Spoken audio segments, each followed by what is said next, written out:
Magandang araw po sa inyong lahat mga kababayan at welcome back dito po sa PNR at ito nga mga kareview natin na mga sinungaling. Ako, grabe to. Puro kapalpakan ang ginawa. Yan mga kababayan, patungkol po riyan ang ating aalamin at bibigyan ng komento ngayong araw na ito. Pero bago pong lahat, kung bago ka pa lang at di pa po nakapag-subscribe sa ating munting channel, please don't forget to subscribe at palike na rin po ng video ito. Maraming salamat po at eto na nga, simulan na po natin to. Sawa na ang bayan ko sa magnanakaw na tao.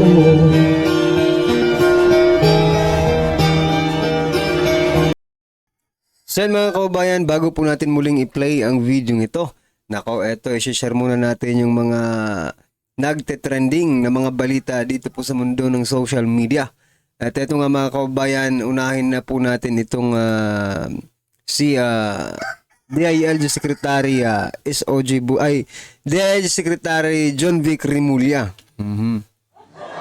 Kasi mga kababayan, yung linyahan ng kanyang statement ngayon, no?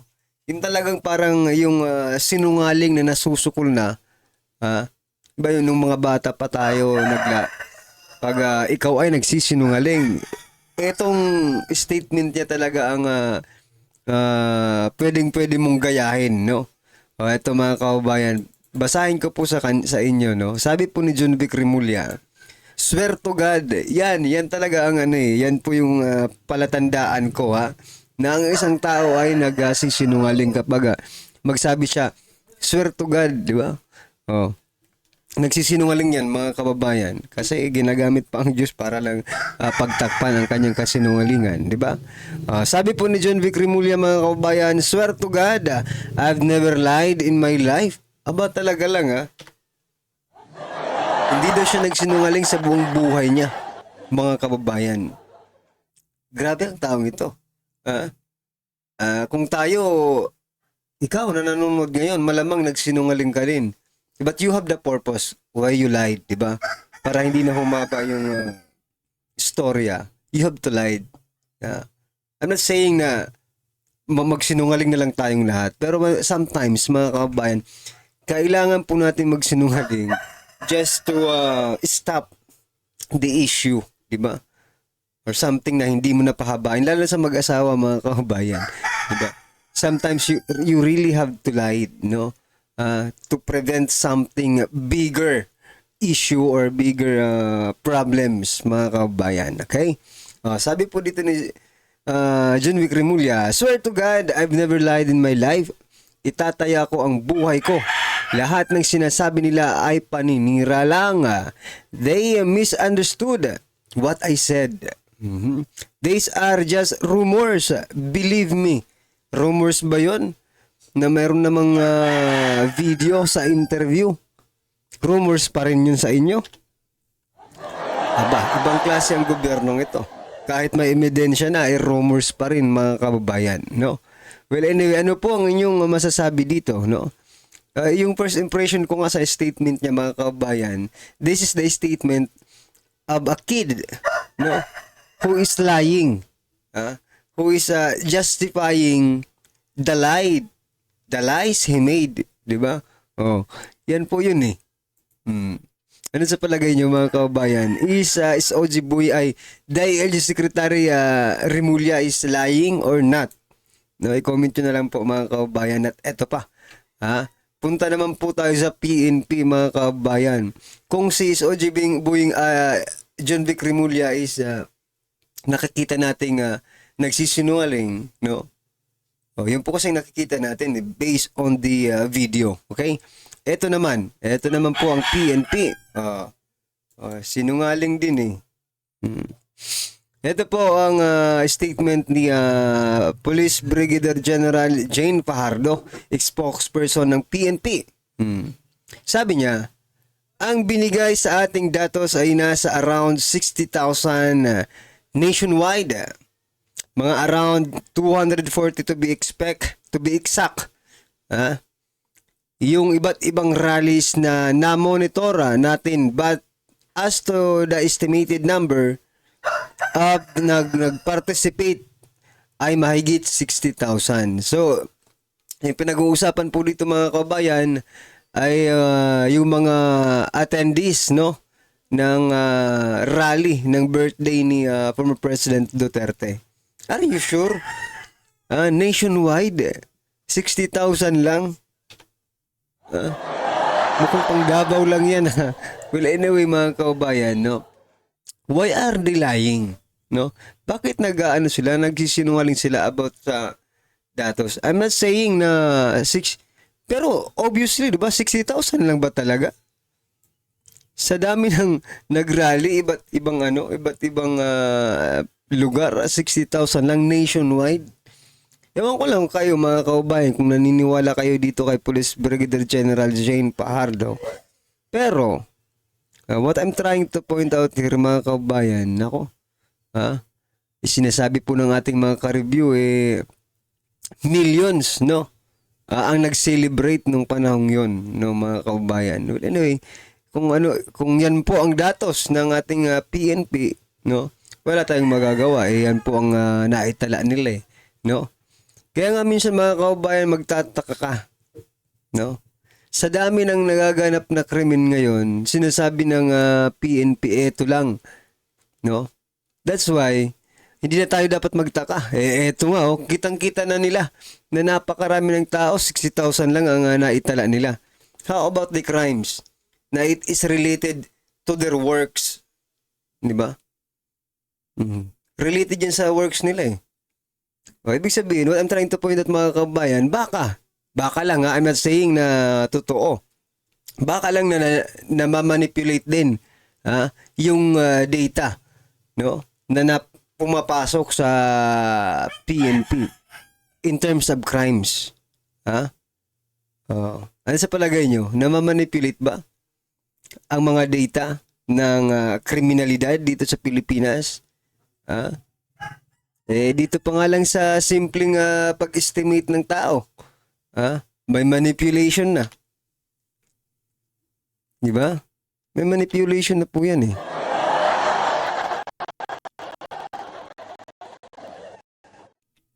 So ito mga kabayan, si PNP Chief Marbel naman po.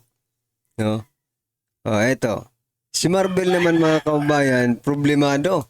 Pinoproblema po ni PNP Chief Marbel ang social media. Ito po.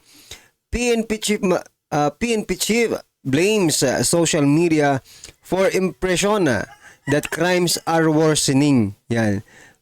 Sinisisi niya ang social media sa pagiging worse, no? Pagiging tawag diyan sa Tagalog. Pagiging malala ng kriminalidad mga kaubayan. The Philippine National Police Chief General Romel Marbel said crime rates declined by 26.27% since January 1, 2025. Though he did not provide breakdown of the statistics. Ito talaga. Bakit hindi ka nag-provide ng statistics? Di ba? Yung kung ano man yan, na graph na yan, or something na data. Di ba? Bakit hindi ka mag-provide? You know what? Itong nakikita ko dito . Gusto po i-justify ni PNP Chief Marbel na mababa ang crime rate dito, no, sa ating bansa based on their data. But the social media, mga kaubayan, marami ang lumalabas na sinasabi na, oops, teka lang, hindi mababa ang crime rate, bagkus ay tumataas pa. Ano sa palagay nyo? Isa lang pong naisip ko mga kaubayan, kasi, no, sa panahon po ni former President Duterte, oo nga, maraming nagugurgur, but to the ordinary Filipinos, it's not the so-called normal crimes, di ba? Kasi mga addictus po yung nagugurgur. Parang it is justice to the ordinary people. Justice. Yung ina-assume kasi nating na crimes kung mga inosente. Kung mga inosente na mga biktima. Pero kung mga addictus, drug lords or something like that, Kayo, ano sa palagay nyo? Is it a crime or justice? Para sa akin kasi justice yun, mga kaubayan, na gorgor sila because they did something wrong, di ba? Hinuhuli sila, yung laban. Oh. So, sa ngayon kasi, walang nangyayaring ganun. Anong nangyayaring ngayon, mga kaubayan? Puro mga inosente ang nabibiktima ng mga adiktos. Di ba? That's why, kahit mas marami po, ang sabihin na natin, marami po ang nagurgur noong panahon ni former President Duterte. Dahil nga mga adiktos, no? Ngayon, kakaunti naman ang nagugurgur, pero mga inosente naman. Kaya para sa ordinaryong Pilipino, mas mataas ngayon ang kriminalidad. Bakit? Mga inosente po ang nagugurgur, hindi po mga adiktos. Ha? Yan po ay opinion ko lang, mga kaubayan. Ewan ko lang sa inyo. Pero etong sinasabi dito ni General Marbel, no? Na sinisisi niya yung social media. Kaya lumalala ang kriminalidad sa bansa. Well, anyway, magtrabaho na lang siguro kayo. Huwag na lang sisi ng sisi. Ha? Ang social media, nandyan po yan para i-fact check kayo. Diba? Yan ang totoo. Ang social media, ginagamit po ng taong bayan para mag-provide po ng mga real-time, no? Real-time na mga pangyayari, no? Crimes, whatever, accident, nandiyan na po yan eh. Because of the social media. Pero kung sisisihin nyo ang social media, ano naman ang magagawa ng social media in listening, no? Pagpapababa ng kriminalidad. Anong maitutulong ng social media? Hindi naman controlled information ang social media. It is the real time, no? Mas maganda nga ang social media kaysa sa mainstream media eh. Kasi mga totoong tao. Yung iba kasi sa mainstream media, hindi na mga totoong tao. Mga robot na yung iba.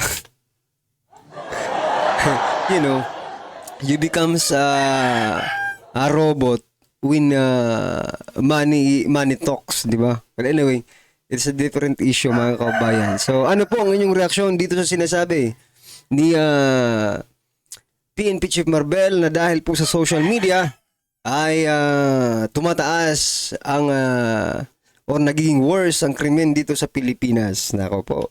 I-comment nyo na lang po, mga kabayan, at eto pa. Pasadahan din po natin itong balita, no? Mula po sa ABS-CBN 18 hours ago. Eto, good news. Palapakan po natin. Supreme Court TRO sought versus AKAP in 2025 budget. Yan ha. Nagpasaklolo ang ilang grupo para pigilan ang paglalabas ng higit 26 billion. Ito po yung 26 billion, mga kabayan. 5 billion sa Senado, 21 billion naman po dito sa Kamara. Okay? 26 bilyong pondo ng AKAP, lalo't mukha anilang pork barrel. Totoo, no? Pork barrel ito kung walang pagbabawal sa pagiging papel ng mga kongresista sa pamamahagi nito, no?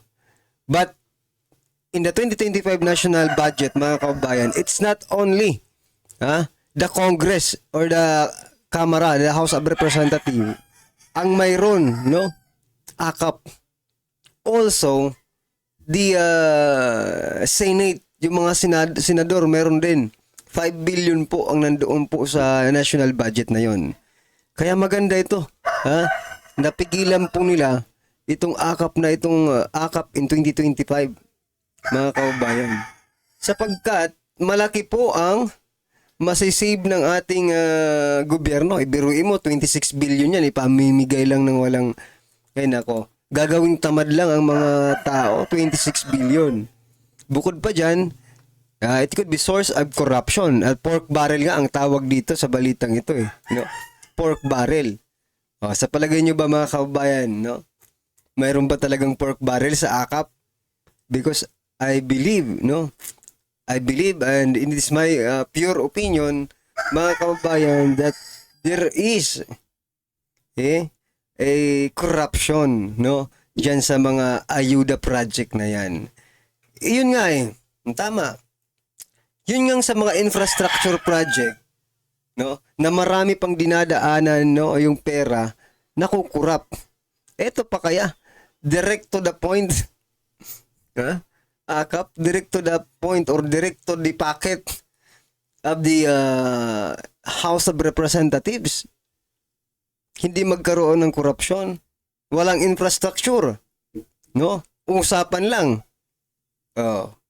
Kapag ikaw ay malakas, mga kababayan. Ano pong masasabi niyo dyan, mga karibin natin? I-comment nyo na lang po. At eto pa. Nako, ito naman si Attorney Claire, mga kababayan. Napaka-plastic. Ito, pakinggan po natin.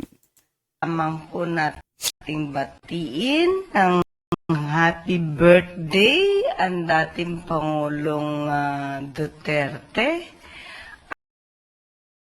So dito, mga kababayan, slow motion. I don't know if this is edited or something, but kung hindi man to edited, ganun pa rin plastic pa rin po ang plastic pa rin po ang tingin ko dito kay Attorney Claire Castro. Ito, mga karabin natin, pakinggan po natin. At kung maaari nga po nating kantahan lahat ng happy birthday ang Pangulo.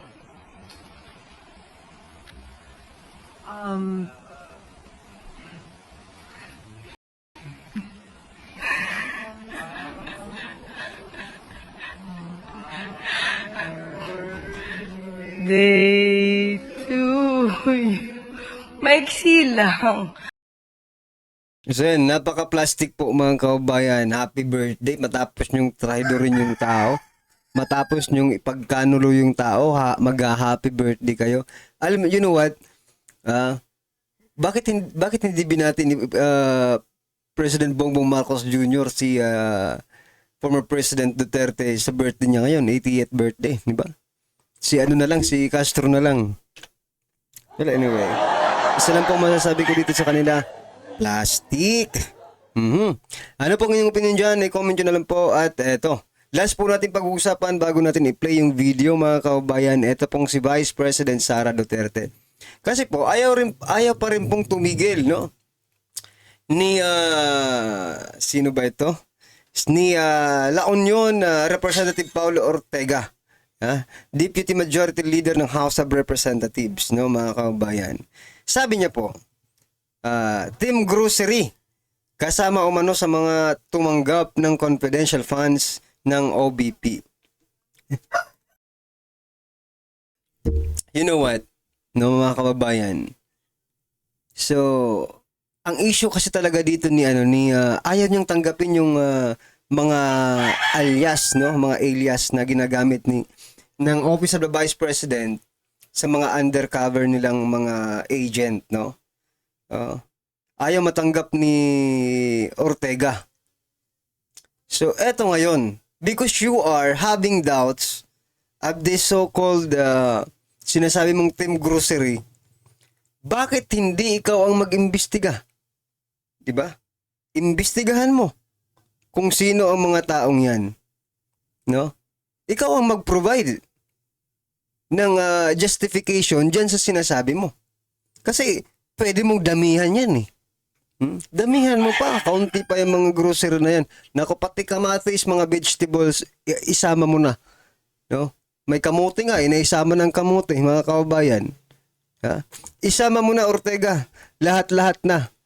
No? Kasi hindi mo talaga maintindihan yung tinatawag na confidential. Why don't you also investigate, no, the confidential fund of the president? Baka sakaling magkaroon ka ng hint, no? Kung bakit may mga ganyang pangalan. No? Imbestigahan mo para may comparison. Ngayon, nag-focus ka lang kay Vice President Sara Duterte without any comparison, no, ng confidential fund ng ibang ahensya. Paano mo masasabi na mali ang ginagawa nila if you don't have any comparison? Yeah? I-compare mo yung confidential fund, the usage of confidential fund of the Office of the President. I-compare mo. Then kapag wala ka pong makita na ning isang alias ng mga operatives, ng mga undercover agents, di ba? Oh, mali si BP Sara. Di ba? Mali po si BP Sara. Pero pag nakakita ka, baka mas marami pa nga. Doon ka na pumutak. Huwag kang magtangat-tangahan. Diba?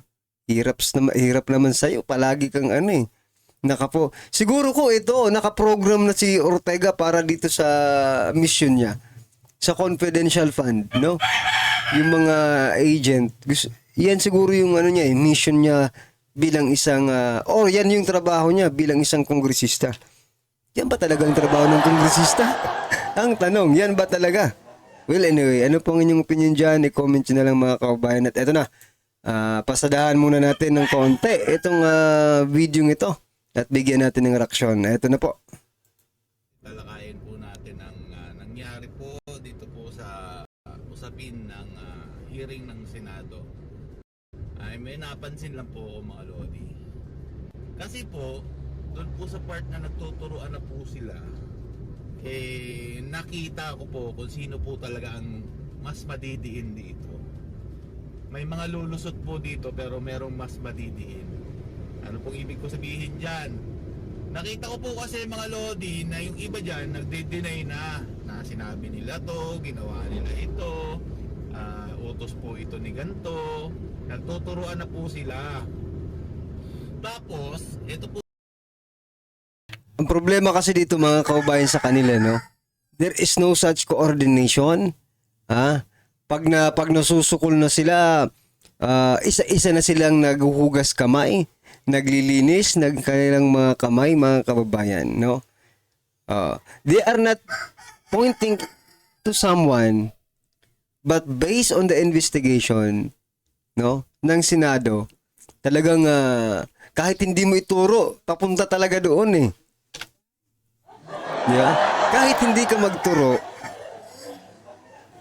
yung bawat salita nila, nagko-coordinate to someone. Diba? Behind the arrest, mga kababayan. Yun eh. Kahit anong gawin nilang paghuhugas kamay, parang may common denominator silang dala-dala. No? At yun ay ang nasa likod, mga kababayan, ng pag-aresto kay former President Duterte. Huwag na tayong magpaligoy-ligoy pa mga karibin natin. The government. Diba? Siya ang nasa likod ng lahat ng ito. Bakit, mga karibin natin? Gagalaw ba ang mga hinayutak na hudas na ito kung walang kumpas ng gobyerno? Yun lang eh. Ibig sabihin, gagastos ang gobyerno sa pagdideploy ng kanilang asset without any taking responsibility. Di ba? Accountability. Huwag na natin pag-usapan yung transparency kasi wala naman sila nun eh. Diba?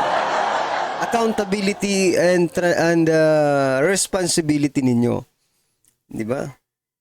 Kaya nga may tinatawag tayong chain of command. Chain of command, mga kababayan. Kasi hindi po yan gagalaw sa baba as long as hindi po nagko-command yung taas. Aminin man natin sa hindi. Yan po ang totoo. We have. At yun po ang pinaka-basic na prinsipyo ng gobyerno. Chain of command. Diba? Well, anyway mga kababayan, ano po ang inyong reaksyon, opinion patungkol po sa video ito? I-comment nyo na lang po sa baba para at least alam po ng ating mga kababayan ang inyong opinion. Maraming salamat po. Please don't forget to like the video. Maraming salamat po. Sawalaan bayan ko sa magnanakaw na tao.